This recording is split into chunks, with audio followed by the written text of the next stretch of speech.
À 58 ans, Faure Gnassingbé entame un nouveau chapitre de son parcours politique, sous une autre casquette, mais toujours aux commandes.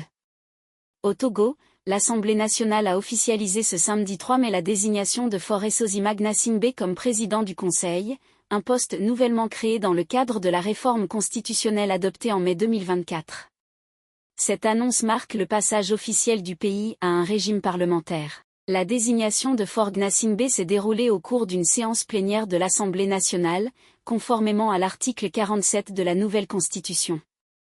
Ce dernier stipule que le chef du parti majoritaire, ou celui de la coalition majoritaire, devient de droit président du Conseil. Le parti présidentiel, l'Union pour la République, UNIR, qui détient une large majorité avec 108 sièges sur 113, avait transmis le 30 avril le nom de son dirigeant à l'Assemblée, lançant ainsi le processus. La désignation du président du Conseil représente non seulement un jalon important dans la mise en œuvre de notre Constitution mais également une avancée significative dans notre histoire politique collective, a souligné le président de l'Assemblée nationale, Kodjo Adedz. Dans la foulée, une cérémonie de prestation de serment devant la Cour constitutionnelle a suivi ce même samedi, pour matérialiser l'entrée en fonction officielle du nouveau président du Conseil dans ses nouvelles attributions. Cette désignation intervient près d'un an après l'adoption d'un nouveau texte fondamental qui modifie en profondeur l'architecture des pouvoirs au Togo. Le régime présidentiel en vigueur depuis l'indépendance est désormais remplacé par un régime parlementaire. Le président du Conseil devient ainsi le véritable chef de l'exécutif.